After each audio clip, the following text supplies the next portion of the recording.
Be seated, please. Doctor, please.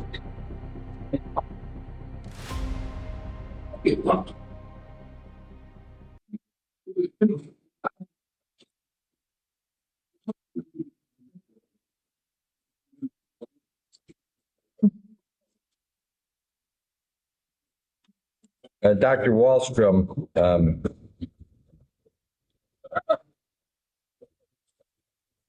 we're about to go into the psychiatric history of Mr. Dahmer, and as I've told you that the jury is more than familiar with the facts, and your report indicates some brevity with regard to the facts. So we're going to ask you to read that. But before we do that, did you have occasion to talk to the natural mother and father of the defendant? Yes, I did. Was that telephonically?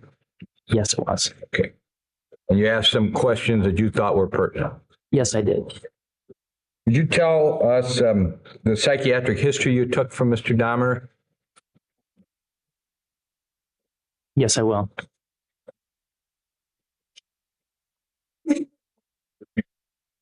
Mr. Dahmer is a 31-year-old white male with a long history of serious mental illness, which was essentially untreated. He described his experience of growing up in a household with tremendous conflicts between his parents and little affection. He said that this resulted in ongoing feelings of insecurity, anxiety, and depression. He reported feeling as if he was a disappointment to his father, an analytical chemist, because he did poorly in math. He denied any physical or sexual abuse while growing up. He describes himself as having few friends and living an increasingly lonely private existence. He can only remember being attracted to males, which consisted of initial solitary masturbatory experiences while fantasizing up until his mid-20s. Following this, his sexual experience consisted of non-consenting sex with drugged males, anonymous sex in bookstores or bathhouses, and sexual experiences with dead bodies, those of which he had killed. He cannot recall... Wait. Go ahead, Doctor. He cannot recall ever having an ongoing, mutually consenting relationship in his entire life. As an early adolescent, he developed a morbid preoccupation with what he referred to as road kills. Sane? Yes. He told you he used the word morbid? He used the word road kills. The morbid curiosity is your word. Yes, it is. Would you make sure that when it's his words, you fix the parentheses? Yes, I will. Quotes. And would drag these animals killed by cars into the woods near his home in Bath, Ohio, open them up, and look at their insides. Once he defleshed a large dog and bleached its bones and skull. Another time he defleshed a beagle's head and impaled it on a pole. He described it as, quote, a stupid prank, end quote. Following an unprovoked attack by older boys where he was hit on the head with a billy club, he first recalled persistent homicidal and sexual fantasies. This was at age 15. He developed homicidal fantasies and plans towards a jogger who he found attractive. He saw no alternatives to this behavior when asked, stating he, quote, did not know how to meet him, end quote. This type of fantasy persisted and culminating in killing a hitchhiker, Stephen Hicks, when he was 18. He recalled dismembering the body and masturbating while looking at the internal organs and skull. He stated that he felt he had a choice regarding his behavior at this time and knew it was wrong. He stated that knowing he quote, could do what I wished, my parentheses, to the corpse, end parentheses, without worrying about rejection, I would have total control, added to the excitement and pleasure. When I asked... That's a quick quote now. Quick quote. When I asked him, had he experienced rejection before, he stated, quote, no, that he had not approached anyone before, and had not been rejected. There's a quick quote. Quote, quote. He stated further that, quote, killing and doing what I wanted, end quote, was a solitary masturbatory fantasy for years. He said that he never talked to anyone about his homosexuality and did not feel it would be accepted by the family. He stated that, quote, from age 16 on, sexual thoughts took up a good part of his day, at least one half, end quote. He considered himself, quote, hypersexual, main focus of my life. It interfered with having a normal life, end quote. What did he mean, or did you ask him to define hypersexual? What did you understand that word to mean? I understood him to mean that he felt that the sexual thoughts took up more time than allowed him to get on with his life in other ways. Talking about like a hyperactive? Yeah. Okay, continue on. He had begun to abuse marijuana and alcohol in high school. Marijuana abuse ended after high school, but alcohol abuse persisted. He has met the DSM-3R criteria for alcohol dependence, and it interfered academically, occupationally, and socially to varying degrees over time. He stated that his feelings over his parents' divorce and feeling horrified about murdering Mr. Hicks resulted in increased drinking. He reported various attempts to resist his sexual thoughts and repetitive violent thoughts over the next 9 years. These included alcohol abstinence and sexual repression while at his grandmother's house in 1983 and 1984. Following this period, he was gradually less able to resist his desires. He recalled going to the wake of an 18-year-old stranger with the idea of digging up the body. He said, quote, I wanted a nice-looking guy without having to hurt anyone, end quote. He bought a shovel and returned to the grave 2 weeks later. Quote, I was going to dig him up, but it was winter. The ground was too hard. I wanted to enjoy the corpse sexually, viewing pictures, seeing what it looked like inside, end quote. He said that this way he would have, quote, total control without Well, having... he didn't say total. He said he would have... Sorry. He said that this way he would, quote, have control without having... Is there some typewritten copy of this? I've got a hand scratched note. This is my report. The other guy's got it. Go ahead. You know what page we're on? 6. We're on 6 Yeah. at the top. I'm sorry, doctor. It says he said this way he would, quote, have control. That's where you were. Yes. Quote, let's see. He said that this way he would, quote, have control without having to hurt anyone and not having to worry about anyone else's desires, end quote. During another attempt to displace his desires, he hid in a store in the Southridge Mall after hours and then stole an attractive male mannequin. That's in quotes, attractive male mannequin. Yes. Did he say that? Yes, he did. Okay, continue on. He brought it home and attempted to sexually satisfy himself with it. Go ahead. Following this period, he began to frequent bathhouses, bookstores, and gay bars, and would have casual sex, quote, one-night stands, end quote. He began to drug males in the baths to, quote, keep them there longer, avoid unwanted anal sex, and avoid rejection, end quote. He remembered taking Steve Toomey to the Ambassador Hotel, drinking and drugging him. He named the kind of pills. It's a hypnotic. Go ahead. And having some mutual, quote, light sex, fall asleep, quote, light sex, fall asleep, and woke up on top of him and he was dead. I had no intention of hurting him, end quote. He described, quote, absolute horror. knew I did it. After this, That was a quick quote. yes. Go ahead. After this, he stated that, quote, the compulsion/drive was too strong, end quote. He had been trying to resist, but quit after this.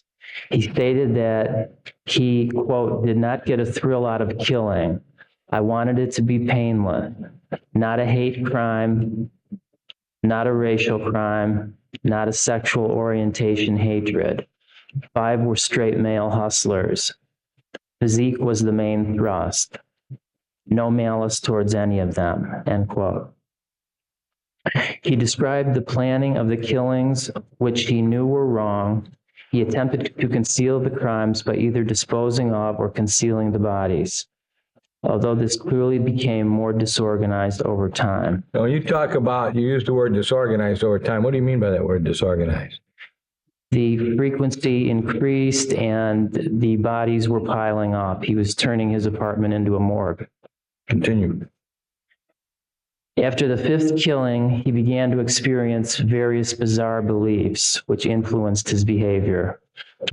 One of which was that of making a, quote, temple, end quote, or, quote, power center, end quote, with skeletons and skulls, hoping it would,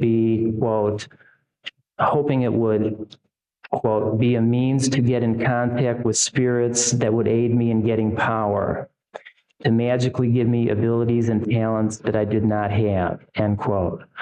One power he mentioned was, quote, financial, make me more money, end quote, such as in, quote, real estate investments, end quote.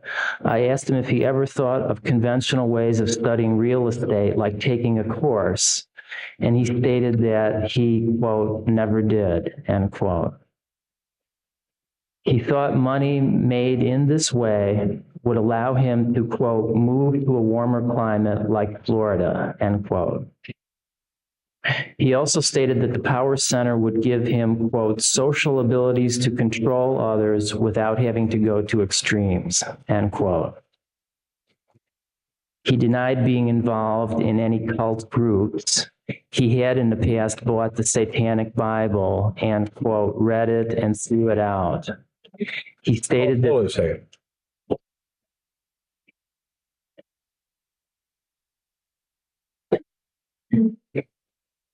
Go ahead, Doctor. He denied being involved in any cult groups. I'm sorry, I think he stated that these ideas were his own. Yes.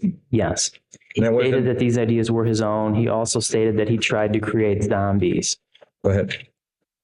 While four of his last 7 victims were unconscious, he described drilling small holes through their skulls, then inserting a metal syringe and injecting weak acid or boiling water 3 inches into their frontal lobes. Quote, I wanted to induce a permanent zombie-like state, to make them pliable, obey my wishes, so they would be permanently with me and compliant, so they would never leave my apartment, so I would not get caught. I wanted them coherent to follow commands, but not coherent to have their own thought processes. If they had their own thought processes, they might remember that they had to leave or live somewhere else. Thought it would work, but it never did. The ideas came from within. I wanted just one, in my parentheses, zombie, end quote. He also described cannibalizing 2 of his victims and the excitement that they were now a permanent part of him. He reported that starting with Raymond Smith, he photographed his victims to remember what they looked like for masturbation purposes. Later, he remembered photographing, quote, to remember what the internal parts looked like, end quote. He described becoming more interested in the insides again. The colors always, that's a quote, the colors always amazed me. I never showed the photographs to anyone. Yeah, end quote. He described the entire process as, quote, becoming less satisfying. Wish I had just stopped. It seemed like I could not, end quote. He denied symptoms consistent with antisocial personality disorder or sexual sadism. Stop there. How are you able to conclude, based upon what you knew in your conversations with Mr. Dahmer, that he denied symptoms consistent with antisocial personality disorder? How do you come about concluding that? Well, you look at various things. First of all, you don't just look at what he says. You look at partly what he says about, does he meet the criteria? You know, you ask him about symptoms and he says, yes, I did this, or yes, I had this. No, I didn't have this. But you also look at collateral history. You talk to parents. You read accounts of what other people have said. So when you say he denied symptoms, what you're saying is you asked him a lot of questions, he gave you the answers, and this, in effect, means that he wasn't antisocial in your opinion. That's correct. So when you say he denied symptoms, he isn't denying them at all. He's answering your questions that lead you to conclude that. That's correct. Okay. How about sexual sadism? What is sexual sadism? That is that's a paraphilia where you derive pleasure by torturing others. The pleasure is in the actual torturing. Now, why can't he be classified as a sexual sadist? Well, there's nothing to suggest that from anything he said or any of the accounts that I've read that he has stated, or they have stated, that there was pleasure being derived in hurting.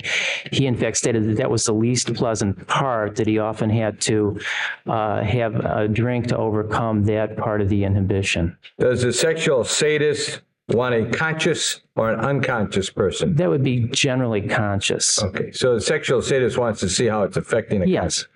Do you know of any reason to not believe the fact that when he did the things that he did, that these people were unconscious? They were unconscious most of the time. I know that in one case, he did strike someone on the head with a mallet in an attempt not to derive pleasure from that, but to render them unconscious. Okay. Continue on, please.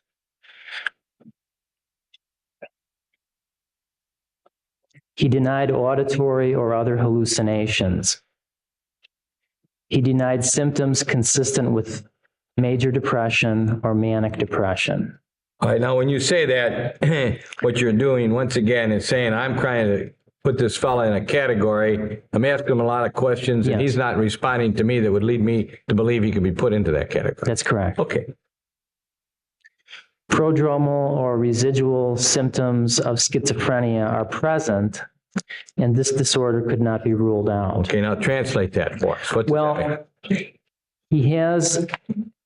He does not meet the criteria for schizophrenia in terms of having a definite period of continuous hallucinations or very delusional, disturbed behavior. That would have to be there for one to be able to conclude that. That's correct. But when you use the word prodromal or residual symptoms of schizophrenia, what are you, and you say they are present, what are you saying?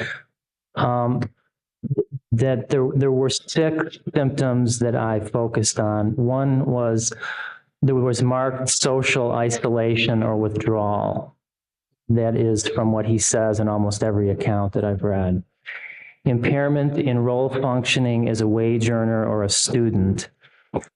He had a decline in his high school years in functioning and then dropped out completely in his first year of college. That's a typical time when a schizophrenic episode occurs, when first leaving home or early parts of college. He did function for long periods of time in a job. However, the job was eventually lost due to deterioration in work functioning. He had markedly peculiar behavior. Some examples of that were wearing these yellow contacts around socially, staring inside the bodies of dead animals when he was a kid. He has blunted affect. Almost all the mental health professionals that evaluate him do notice a blunted or constricted affect. What does that mean? That means he doesn't respond with the full range of emotion. It's toned down, it's restricted, it's flattened, it's bland. Okay, go ahead. Odd beliefs or magical thinking which influence behavior. These would be related to beliefs regarding his attempts to make a power center. Okay. He had odd beliefs about ingesting bodies and them becoming part of him. He had some magical thinking that there was forces in the environment that were controlling the situation so as to protect him from ever being caught. So what you're saying is that it can't be ruled out, but you're not making a diagnosis That's that he correct. was one. He has some symptoms. Okay, Okay. good. Continue on, please, Doctor.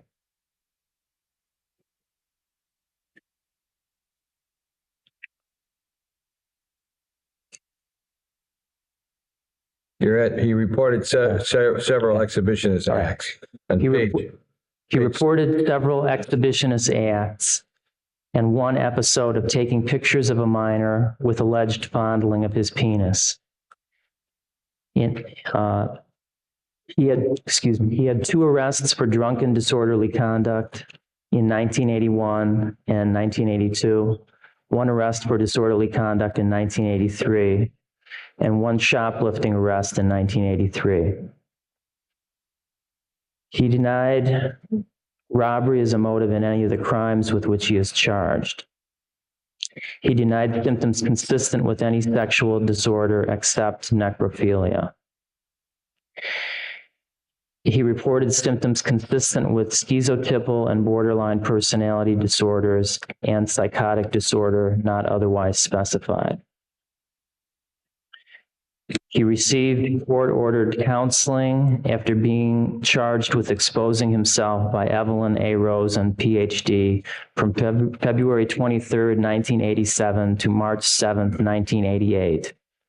There is speculation in the notes that he never gained anything from this outpatient treatment and never really made a serious commitment to it. He is never reported to have been an inpatient in a mental hospital. Did you do a medical history? Yes, I did. What is it, please?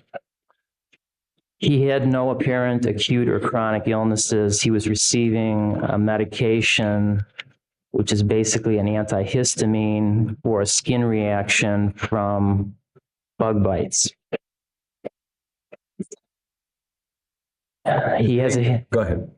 a history of head injuries.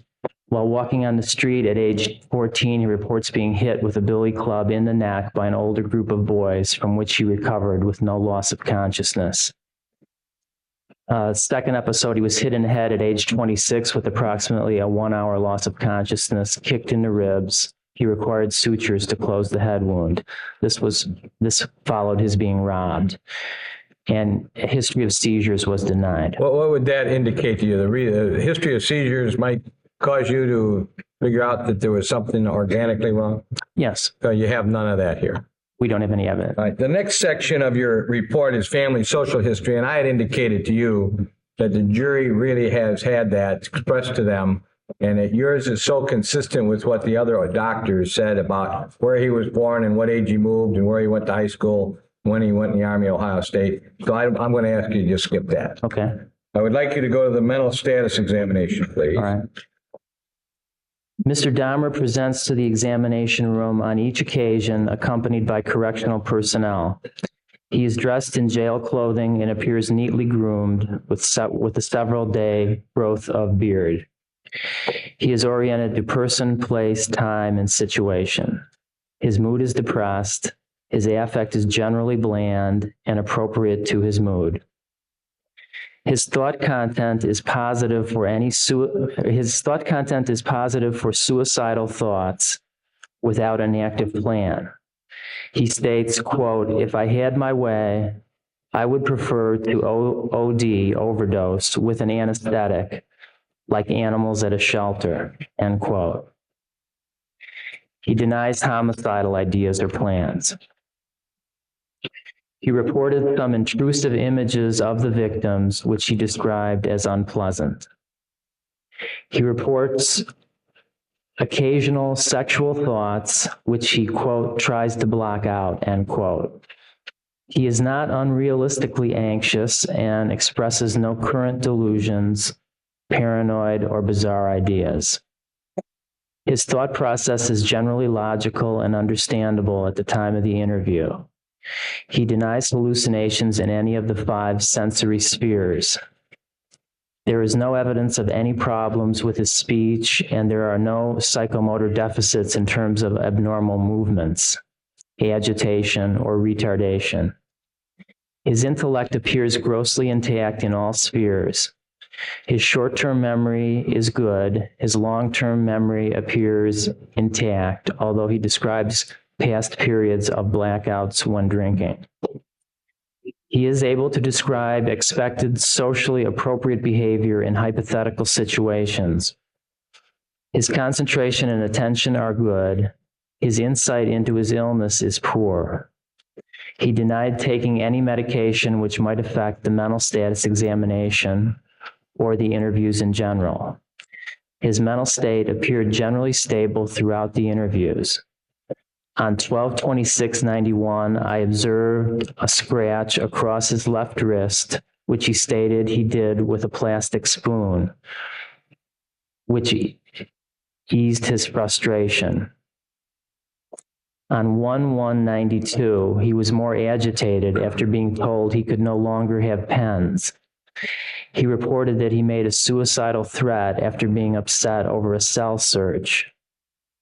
On 1/4/92, he appeared more fatigued than usual. Did you review any of the psychological examinations that were taken by Mr. Dahmer that were reported to you? Yes. Mr. Dahmer was examined by Kenneth H. Smale, PhD, clinical psychologist, on 7/28/91 and 8/10/91. His report has been reviewed and relied on me in part, forming my opinions on this matter. He reports administering a battery of psychological tests consisting of the MMPI-2, the Wechsler Adult Intelligence Scale revised, and the Rorschach. Can you tell us what kind of tests these are? Are these tests that are normally taken by psychologists in the course of clinical psychological profiling of a person? Yeah, every psychologist decides which tests are important in their own battery to come up with hypotheses about mental illness. And after the tests are taken, are they tests that you can look at and read and draw your own conclusions, or are you limited to the reading of them by the person who gives them? The psychologist is the expert in the interpretation and administration of psychological tests, and psychiatrists would ordinarily, if they felt that it was useful in a particular case, would call on a psychologist to do psychological testing and make an interpretation. Can you read psychological tests? That's not my expertise. I didn't ask you that. Can you read them? You're a psychologist, you got it. Well, I'm not a licensed psychologist. Okay. I don't read psychological tests. Okay, fine. That's great. Tell us what this, what are these the 3 kind of tests that if you were asking a psychologist to give them, you'd ask for? I'm sorry, I didn't understand. Would you ask a psychologist to do these kind of tests on Mr. Dahmer? These tests are important because the MMPI is a broad screening test for mental illness. It's a standardized type of test. It's just been revised to the MMPI-2, which is the upgrade from the MMPI-1. And that's what he was given? Yes. Okay. The Wechsler Adult Intelligence Scale is an IQ test. That lets us know at approximately what IQ level is Mr. Dahmer functioning. Is he retarded? Is he borderline intelligence? Or is he in the normal range? The Rorschach test is the ink blot test and can be scored both subjectively by interpreting the responses, and there is also an objective way to score them called the Exner scoring system. All right, tell us when these tests were administered by Dr. Smell. 7/28/91 and 8/10/91. Within what period of time after his arrest? These were done within 6 weeks of the arrest. Was there a conclusion given to you for your review? Yes. Tell us what it was. Dr. Smale concluded that in regard to his IQ tests, all scores remain within the normal range. What did that mean to you? That means, based on his testing, that he has a normal IQ. Okay. What about the MMPI-2? In regard to his MMPI-2, this profile raises the possibility of a major mental illness, either the quality of a schizophrenic disorder or a major affective disorder. And you looked into that, did you not? Yes, I did. But you didn't agree that he was a schizophrenic, did you?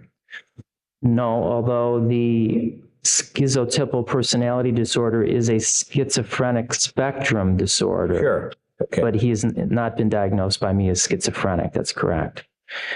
And neither did I diagnose him as a major affective disorder. So by looking at the test, you looked at them for the use that you wanted them, but you arrived at your conclusions independently. That's correct. Continue on, please.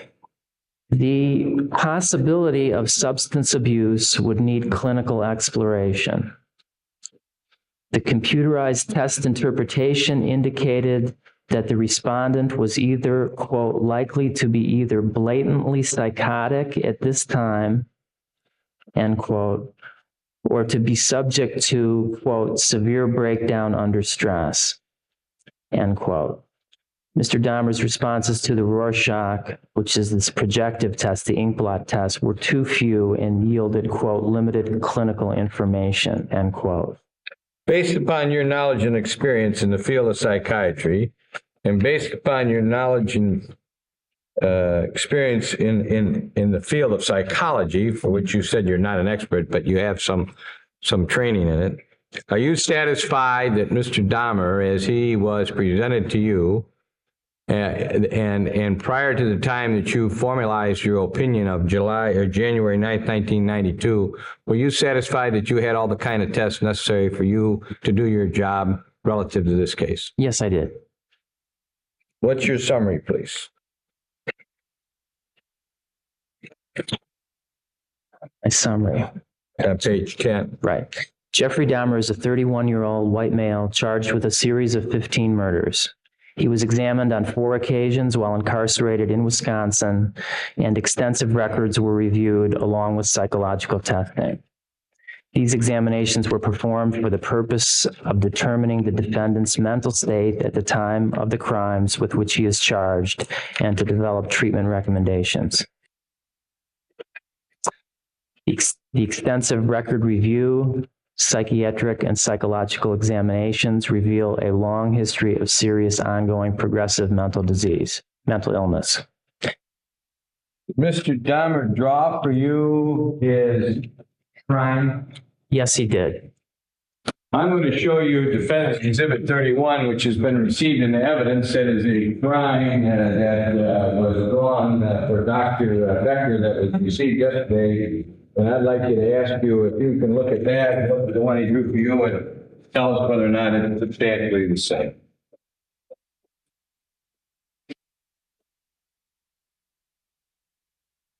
This is for all practical purposes the same drawing, the same design. I have the design with me as well. Mhm.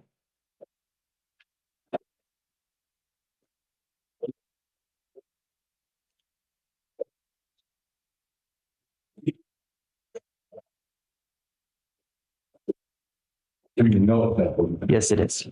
You can take it out. Please.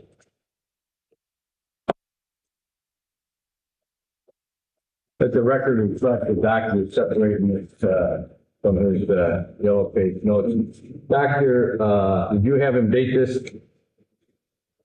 I did not have him date it. It was done on 1/1/91. It's from the 3rd interview.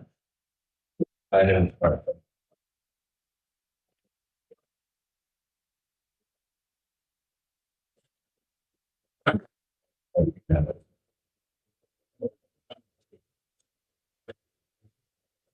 Your Honor, I've shown this to counsel defendant's exhibit number 32 was the drawing that Dr. Wahlstrom was giving me that is, he said it's consistent with the one of Dr. Becker, which I think is 27. I move it's receiving the evidence as defendant's exhibit number 32 with the understanding that it was drawn by Jeffrey Dahmer, was it, Dr.? That's correct. 1192? That's correct. Any objection to the procedure? Proceed. Doctor, you have the final, I didn't say final, but almost final. You have told us today your opinion to a reasonable degree of medical certainty that each and every time of these homicides, the 15 in question, Jeffrey Dahmer was suffering from a mental disease, to wit, necrophilia, and as a result of that, he lacked substantial capacity to conform his conduct to the requirements of law. That's correct. And you make those findings to a reasonable degree of psychiatric certainty. That's correct.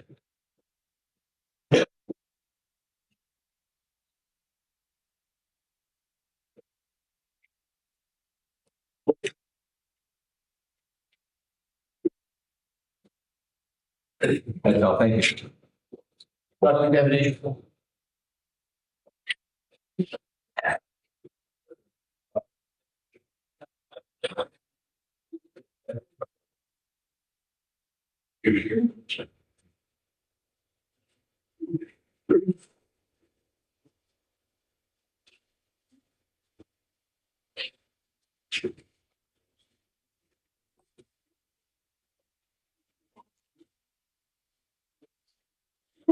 Doctor, there's a portion of Dr. Smale's report that you did not quote. Isn't that true? That's correct. When you talked about the Rorschach, is that correct?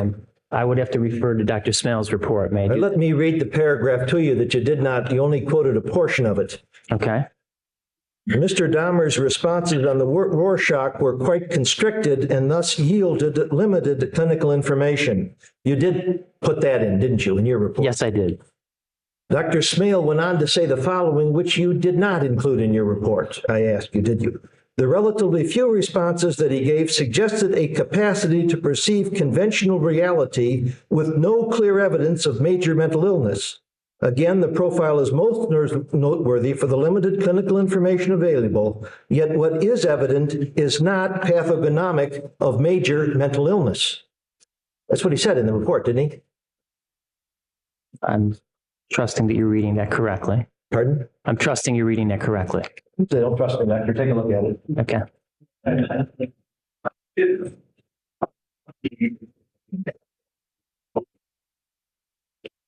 Last paragraph.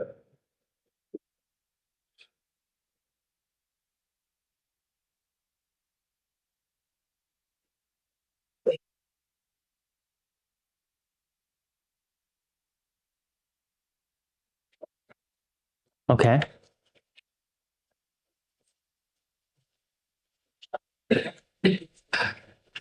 You chose to put in the portion of the paragraph that said that limited clinical information, but you chose not to include the part that suggested that the few responses that he gave suggested a capacity to perceive conventional morality with no evidence of major mental illness, no clear evidence of such. You did not include that portion in your report. That's correct. I did not put Dr. Smale's entire report in my report. Did you talk with Dr. Smale about it? I can't recall a specific discussion about that. All right. Did you talk with him about it? He reported that the testing revealed a very disturbed profile in general. All right. Let me ask, doctor, did you talk with Dr. Smale about it?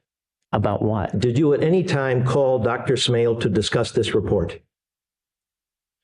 I did discuss his psychological findings, yes, with him by phone. By phone, all right. Did correct. he tell you that he had found the defendant competent at all times in terms of court proceedings? We didn't discuss that. You didn't ask him about that? Well, I'm going to object to any question concerning Mr. Dahmer's competency stand trial and Dr. Smale's finding in that regard as being immaterial and irrelevant, and it's a different total basis, so I object to it. We have a very broad purview in assessing whether he was mentally ill. Did Dr. Smale tell you that he had found him at all times competent to appear in court? I can't recall. You made no notes of that? No, I did not. In terms of your discussions with Mr. Dahmer about his early childhood, Yes. did you find out that it was physically a relatively comfortable childhood? No, I did not. What were you told in terms of the home, particularly in the junior high and high school home? Well, I certainly wouldn't limit it to the junior high and high school home. If you wanted to talk about childhood, basically an unavailable father for the first 5 years of life, a mother who got extremely depressed and was taking sedative medications from 5 or 6 years on. Is there any evidence? Hospitalized in a mental institution. Pardon? Hospitalized in a mental institution. Did you secure any records of that? Judge, he's answering the question, he's being interrupted. He hasn't finished. He said, the doctor's in the process of answering the question. The question that I put to him was it a relatively comfortable in terms of a physical description, and he chose to make another answer. My answer is no, it wasn't. Okay, just a minute. Mr. McCann, let's have the next question. He dwelt during junior high school and high school in a comfortable home, did he not? He did not describe his home life as comfortable. I asked about the home. I'm talking about the physical dwelling. Did you talk about the physical dwelling? He did mention the physical dwelling. What did he tell you about the physical dwelling? That there were a lot of woods around his house, and I think he generally described it as a pleasant surrounding. Tell you it was about 1.25 acres. Something Had a like that. pond in front of it. Did he tell you that he was ever subjected to sexual abuse by anybody? No, he did not. Did he ever tell you that he was subjected to physical abuse by anybody? Yes, he did. And by within the home? No, he didn't. In other words, neither the father or the mother subjected him to physical abuse of any kind. He said that they did not. With respect to the jogger, the incident involving the jogger, did he tell you that he intended to kill that jogger or that he intended to render him unconscious?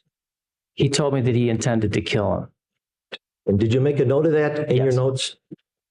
And with respect to the individual Hicks that he picked up, the hitchhiker, he told you that as he was what did he tell you in connection with that?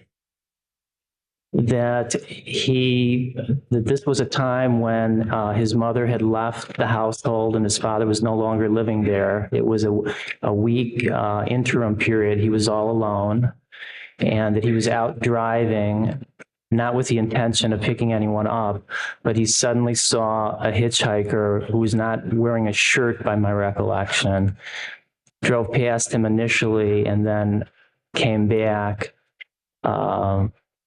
and picked him up. And did he tell you that he felt he had the power of choice whether to proceed to kill him or not at that time? Yes, he did. And he chose to kill him? Yes, he did. And that was in what month of what year, if you recollect? I don't have that right in front of me. Do you want to check it in your notes? 78, maybe.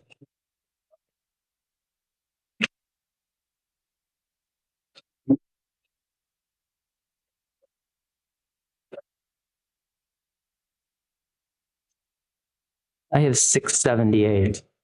That would be June of 1978. He tell you after that he went to Ohio State University? Yes, he did.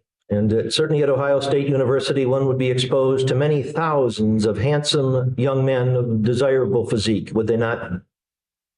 I would not doubt that statement. Have you ever visited Columbus and the Ohio State University? No, I haven't. It's a major land-grant college in Ohio, and there are many thousands of students attend there. Would you anticipate that Mr. Dahmer would be exposed to people there that he would find attractive?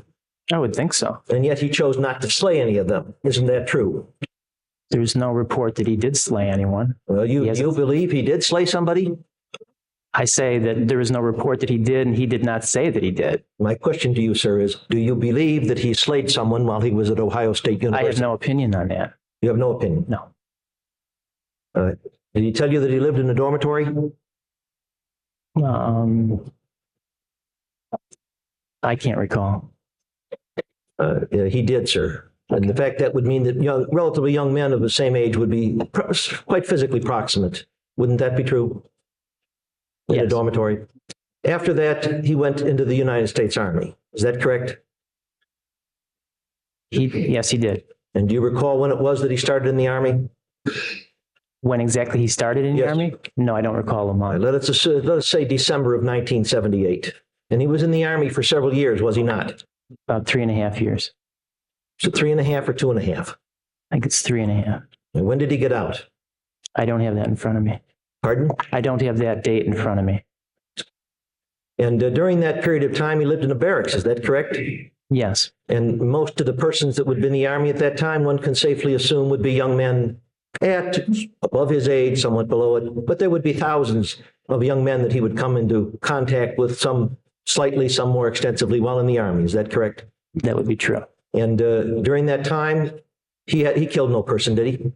He says he didn't. He says he didn't. Do you believe he did, or do you believe he didn't? I have no knowledge that he did. In forming your opinion, did you assume that he did or did not kill anybody when he was in the military? I assume that he did not. During that time, he conformed with the law and exercised control. Is that correct? Control of himself? He had a serious problem with drinking toward the end, that's for sure. But he did not kill anyone. Is that correct? Not that we know about. Right. Well, and you believe he didn't, don't you? I have no reason to doubt it. And that means that he was exercising control over whatever his desires were in that regard, doesn't it? Yes, it would. And he said that he relieved some of his sexual needs. Did he tell you how he did that? Through masturbation, and he discovered some pornography. He used pornography and masturbation to deal with his sexual needs. Is that correct? Yes. And when did he get out of the Army? I don't have that exact date. What did he do after he got out of the Army? He went to Florida. And where? I believe Miami. And along what street did he take up residence? I do not know.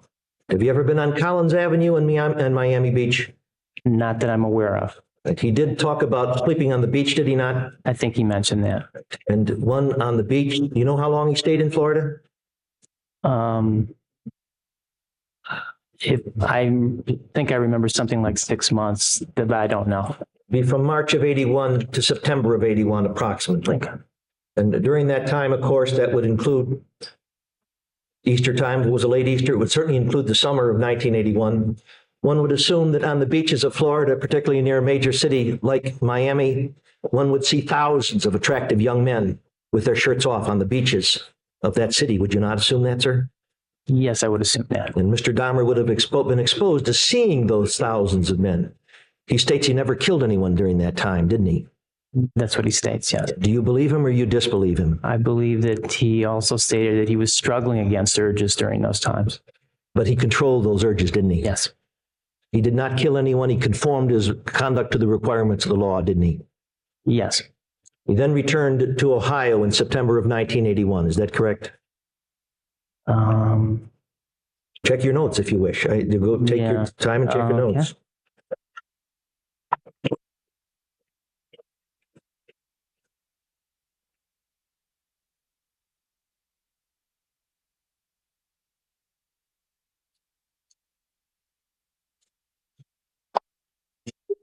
What was the date that you gave? We're now in the latter part of 1981 when he returned to Ohio from Miami. Yeah, I may have a wrong date because I have a discharge date in the Army of the 26th in 82, and that may not be right. It isn't right. Okay. Do you indicate when he returned to Ohio? That is from Miami. Do your notes indicate that? It's not in my report. Pardon? That exact date is not in my report. At any rate, he was, for a period of time, he was at the family home in Ohio, Bath, Ohio. Is Yes. that correct? During that time, did he kill anybody? No, he didn't. And you believe he did not. Is that correct? I'm assuming that he did not. And when did he go to Milwaukee, or particularly to West Allis, Wisconsin?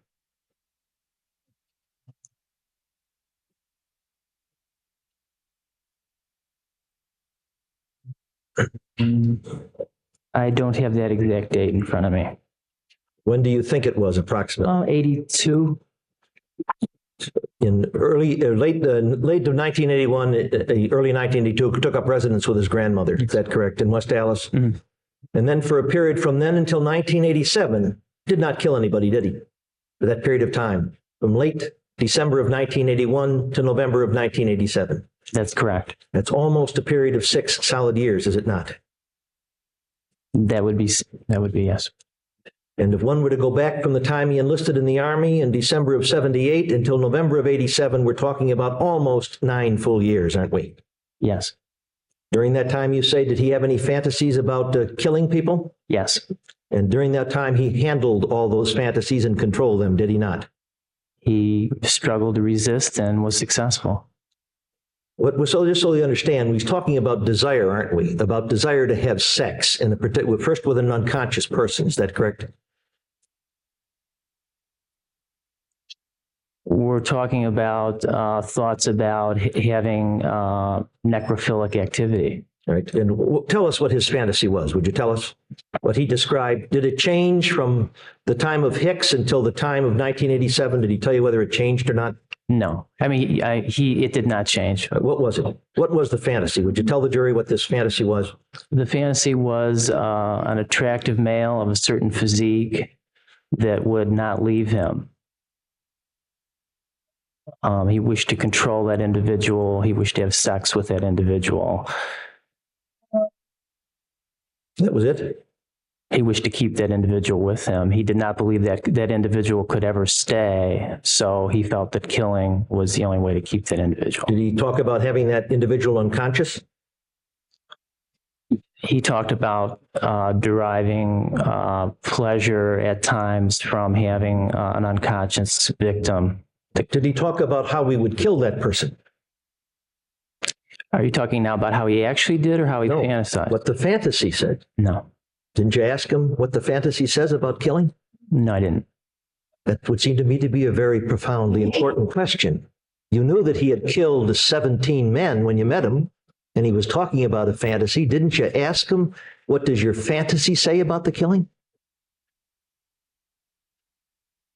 I think I answered the question. You didn't ask him that question? I know what he did, I'm asking you what the fantasy was. and I answered the question. The answer is you didn't ask him. That's correct.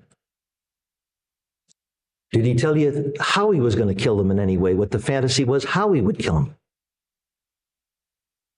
No, he did not. And you never asked him. That's correct. For a period from December of 1981, when he arrived in West Allis, to November of 1987, he went through one period where he came under the influence of his grandmother, and to a good extent, according to his description, sought the straight and narrow life. Is that accurate? Yes. Did he talk to you about that? Yes, he did. He told you that he started, under the grandmother's influence, reading the Bible, started to go to church. Is that correct? Yes. Cut back on his drinking. Maybe he gave up drinking. Do you recall whether he said he gave it said up? he gave it up for a while. He gave it up. And during that time, he did not become, he said he cut back substantially on masturbating. Is that correct? Yes. And during that time, he committed no offenses, at least particularly under the grandmother's influence. Is that true? During that period of time, he did not commit any offenses. Then there came a period of time where he started to slip back into, or started to go down to porn shops, pornography shops, and started to visit bathhouses. Is that correct? Yes, that attempt to repress himself at his grandmother's did not last. Do you recall when it was that he said when he started to backslide into other activities? Yes, I do. When was that? He said he was sitting in a library and that someone dropped a note into his lap saying that, meet me down in the basement for a blowjob. And he did not do that, but that stimulated him and started him thinking about sexual thoughts again. And the sexual thoughts create what is attractive to him because of the desire for the dead body. It creates a sexual desire, does it not? That's what he said. Yeah. And did you believe him?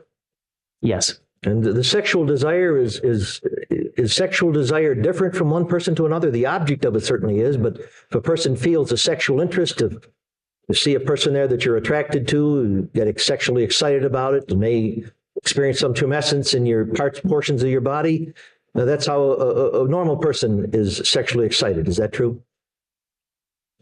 Sexual arousal occurs all the time. Sure. And whether the object is an unconscious man or the object is a conscious, attractive woman, the sexual phenomenon, the attraction is basically the same. Not the object that's attracted, but the reaction to the person that's being attracted is about the same, is it not? You're saying that they get aroused? They get... Yes. Yes. Yes. And sexual desire for a woman and sexual desire for an unconscious man are basically sexual desire. Isn't that true? They are sexual desire. There isn't anything absolutely unique about Mr. Dahmer's sexual desire, except that the object of it was an unconscious man. What was a dead man? Which did he say he preferred, live or dead? He said that he preferred having sex with the insides of the bodies. That was a 10 out of 10. That's what he told me. Did he tell you whether he preferred live men? He did not. What did he say he preferred? The sex with the inside of the body? Yes. And what was the second choice? There was a tie with a dead body sex, other types of sex with a dead body or an unconscious body. And those, he said, were his first choices. No, he said he got the greatest sexual stimulation from having sex with the insides of a dead body. And he told you that when? In December or early January? When did he tell you that? He told it to me during one of my interviews. I can... You know when, what date that was? Not unless I refer to my notes. Take a minute and check. Sure.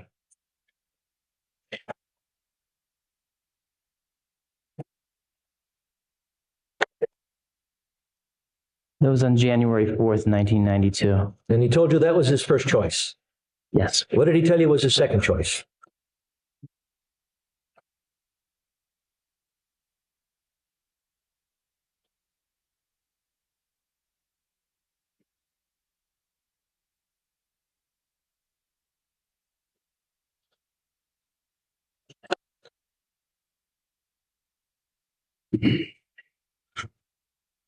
He said that those were equally sexually exciting, the drugged or dead male. They were equally sexually exciting. A live, drugged man or a dead man?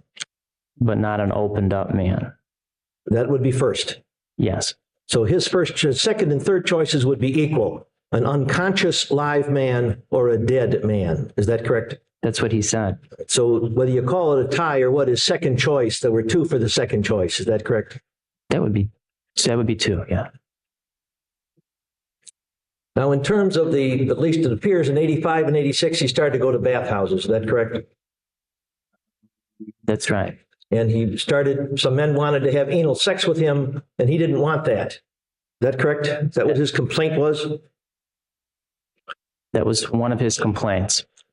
And while he did not want it have done to him, he was willing to drug someone else and perform anal sex on that individual, wasn't he? That's true. That seems to me like a very selfish way to operate. Would you see it that way too? I think that he wanted the control. I think he couldn't tolerate the possibility that if he said that he didn't want anal sex, that they would leave him. Let me repeat my question. My question was that it was a very selfish way to operate, wasn't it? Well, I think it was indicative of a mental disorder. And strong sexual desire. Right. Wanted to have the purpose was the sexual pleasure he was going to derive from it, was it not? That was a purpose. And he proceeded to do that a number of times in bathhouses in this city, did he not? Yes. And then did he tell you he was put out of the bathhouses for that? I think I recall him saying that, yeah. No question he knew it was wrong what he was doing. Isn't that true? I think that that's a fair assessment, that he knew that that was not permitted or right. Did he tell you that he lied to get the drugs? That he went to a physician and lied to get the drugs that he would use on these men? He said that he had gone into physicians with complaint of sleep disturbance. And that wasn't true, was it? He did take the medications on occasion for sleep disturbance. Doctor, I put it to you on your oath, did he tell you that his main purpose in going to the doctors was to get sleeping pills to drug men in bathhouses? He said that he got sleeping pills on numerous occasions for the purpose of drugging males. And that was his main purpose, wasn't it? In going to get to those doctors was to get drugs to drug people in bathhouses and later on in hotels. Isn't that true? That's correct. And after he was put out of the bathhouse, he started to go to several hotels, did he not? Did he tell you he went to Yeah. several local hotels? Did he mention the Wisconsin and the Ambassador hotels? He mentioned the ambassador. Did he tell you how many people he took to those hotels and drugged in those hotels and had sex with? I can't recall. There came a time in November that he went with a man named, we've later learned was named Stephen Tuomi. Is that correct? Yes. And did he tell you how he prepared to bring Mr. Tuomi to that hotel room? He said that he planned to go with him for some, what he called frequently light sex, that drugging would be involved. Did he tell you how he prepared for that? Did he tell you that he got the pills and ground them at the Ambassador Hotel before he went out and looked for a man such as Tuomi? He didn't tell me that. Did you ask him? No, He returned with Tuomi and he drugged Tuomi then, did he not? that's what he said he did. And he woke up, he went, doesn't know precisely sure what happened, but he woke up and Tuomi was dead in the bed with him. Is that correct? He said he was laying on top of Tommy and that he Tuomi was appeared to dead. be beaten in some fashion and Dahmer's arms appeared to have been black and blue. That's correct. Beyond that, he could not tell you what happened. Is that correct? That's He took Tuomi to his grandmother's house and not long, several days thereafter, dismembered him. Is that correct? Yes. Did he tell you, did he enjoy dismembering or was he doing that to get rid of the body? He said that he did not enjoy the dismembering. He did not have a car available to him, did he? No, he did not. And it was necessary, he didn't want to leave the body in the Ambassador Hotel. That would have cast suspicion on him, wouldn't it? Certainly could have. So he got a suitcase and brought it to the grandmother's house. Yes. And then he got rid of it and actually watched the garbage men pick up the trash with Tuomi's body in it. Would that be accurate? He said he disposed of the body in the trash on the day that he knew the garbage was being picked up. Did he tell you that he triple bagged the garbage? Yes. Did he tell you that in order to get rid of the large bones, he wrapped them in a sheet and pounded the bones with a sledgehammer? Yes. And in that fashion, he got rid of the flesh and bones of Stephen Tuomi. Is that correct? That's correct.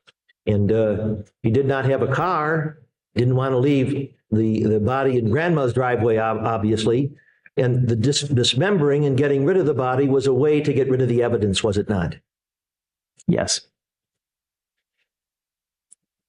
Then he says, after he said to a number of people, after the Ambassador Hotel, he stopped struggling or stopped making an effort with respect to the fantasy. Did he say some type of language to you along that line? He felt he was no longer able to resist it.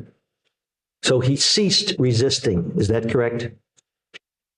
He no longer resisted. And anybody that ceased resisting their sexual urges is going to have some problems, aren't they? Whether you like women, whether you like men, if you cease resisting your sexual urges, you're going to have some problems in life, aren't you? Well, he certainly does. And then he consciously set out to get the man, which resulted in the death of Mr. Dockstader. Is that correct? That's correct. He is no longer struggling or resisting against anyone. He has now become a hunter, has he not? He described a process whereby he plans to capture individuals for sexual purposes. And he even gets the drugs and grinds the drugs a number of the times, and gets it ready before he goes out to get them, doesn't he? Yes. And he drinks first, then too. He drinks, does he not? He does drink, although he says not during the week when he's having the fantasies about doing it. In other words, he fantasizes during the week about it. But he's got to work during the week, so he doesn't go out on weeknights. He only goes out on weekend nights when he doesn't have to work. Would that be accurate? Yes. So despite having the fantasy on weekday work days, he neither drinks nor does he act on the fantasy because he's got to go to work. Well, he does act insofar as he plans. He plans it and has the drugs. If he needs to go out, he gets the drugs and lays his plans how he's going to get someone. Is that correct? In a general way. And then he goes out, doesn't have a car, but he goes out to a gay bar area looking for whom he will attempt to induce back to come to the house. Isn't that what he does?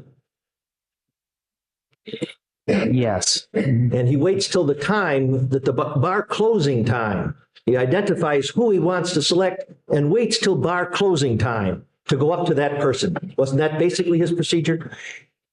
He said he would approach people at bar closings, although he met some of the people in other areas on the street, so forth. I assume it's the same in Chicago as it is in Milwaukee. At bar closing time, they turn on the lights, all right, everybody out. And people go out, some of them mill on the street, and people are talking, and cars are pulling up, and things like that. Is that how things go in Chicago? Well, I think it depends which bar. At any rate, It could happen. right, at any rate, it's at that point that he would go up and make his pitch, would he not? That's when he would talk to people about coming back to his apartment with him. And particularly with Doc Stater, he either did he take a bus out or a cab out with Mr. Doc Stater? I don't recall.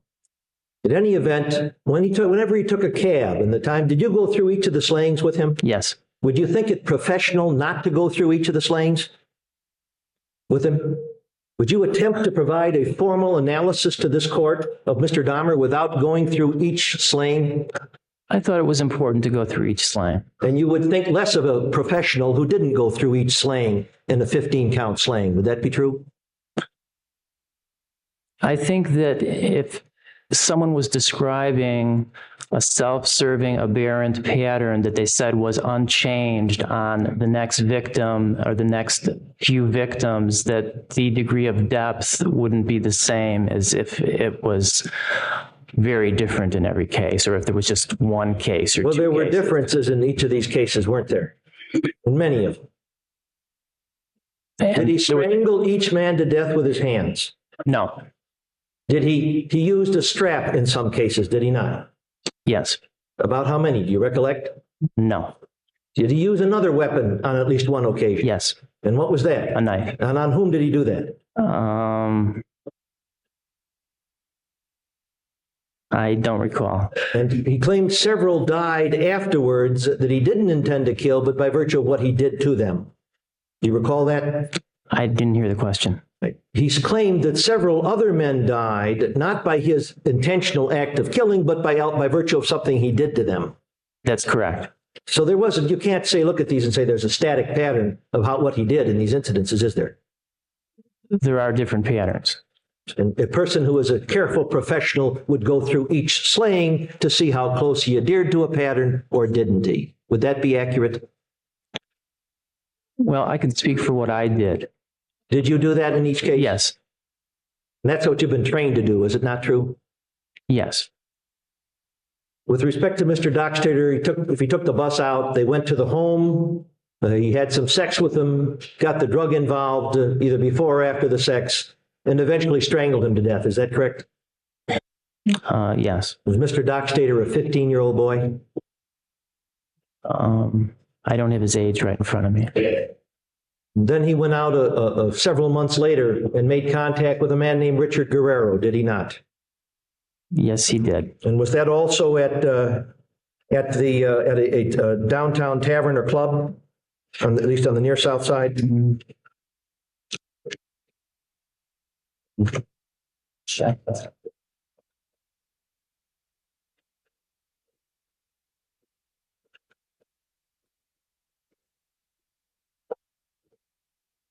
Talking now about the second incident.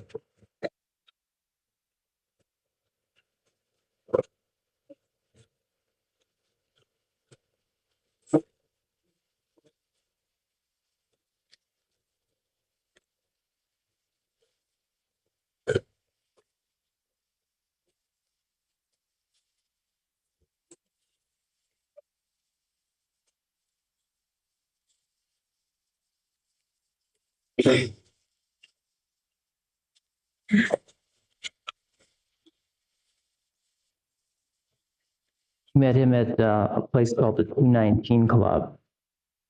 And what did he do with him?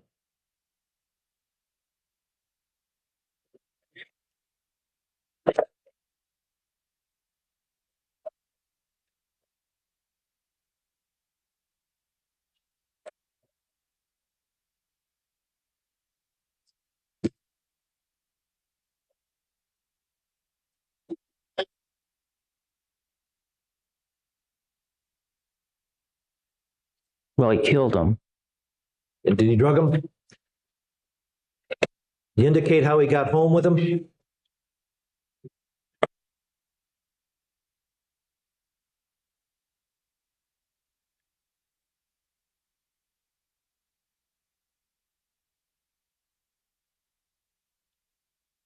Cab.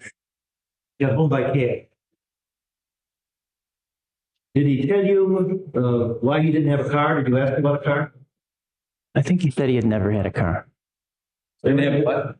I think he said he had never had a car. Is there any discussion by you with him about how he would target particular victims, whether they had cars or not? No, there wasn't. Did you know, sir, did you learn from him that he always targeted men that didn't have a car, or at least didn't have a car that was operating? Did you know that? I subsequently learned that that's the case. In one case, someone was trying to start a car. You subsequently learned that. Did you learn that from the defendant? I either learned it in reading through some of these voluminous records or my notes. I'm not sure where I learned it. Did you learn that, in fact, from something that was you secured through one of the other psychiatrists called prepared for by the state? Do you recall if that's where you first saw that? Did you get the reports of Dr. Fosdell and Dr. Dietz? Yes. And up to that time, had you realized that the defendant always cunningly took someone, a victim, that didn't have a car or didn't have a car that was operating? I don't know when I learned it. Did he tell you that during the time, 3 or 4 times that you spoke with him? I don't recall that ever coming up. It shows a great deal of cunning, does it not? So that there would be, as he would told one of our psychiatrists, so that there wouldn't be a car around for the police to find. Okay. Does that suggest cunning to you? Does suggest cunning. And does his failure to tell you that suggest that he wasn't entirely candid with you? No, it may suggest my failure to ask him the question. Would that be due to your inexperience, do you think? No, I don't. If his first preference was sex with the inside of bodies, you did not mention that in your report, did you? No, I didn't. Did you deliberately choose not to mention that? No. Did you fail to mention, did you think it unimportant what his choice was? Well, I have over 75 pages of notes. It's not an exact, my report is not an exact transcript of what transpired. You got my notes. It's in my notes. I read from you from my notes. You did not put that within your notes, however. It is in my notes. No, but you didn't put that within your report, did you? No, I didn't. If he preferred the insides of dead bodies, he nevertheless preferred to keep people alive by making them zombies, did he not? He talked at one point about planning and carrying that out. And he told you that he didn't want them to die. He wanted them around. Your report says that he wants them around. That's right out of your report, isn't it? That's the point he got to at victim number, at Earl Lindsay. And did you ask him, Mr. Dahmer, if your first choice is the insides of persons you've slit open, why is it then that you chose to try to keep them alive as zombies? Did you put such a question to him? No, I didn't. Do the two seem inconsistent somewhat to you? Well, he derived pleasure from a live drugged body that was incapacitated, as well as deriving pleasure from a dead body. He was 8 out of 10, 10 out of 10 is still, it's still pleasure. And he didn't like killing, and he wanted to keep him alive and in a zombie state. And when he had to kill, he claimed at least that he was aversive to that he didn't enjoy killing. That's correct. And that he tell you would have to drink at one particular instance, 2 instances he speaks about particularly getting drinks before he could kill someone. Did he tell you that? He talked about not liking it and drinking at times to overcome that dislike. Did he tell you particularly with respect to Ernest Miller, that's the man that he stabbed, isn't it?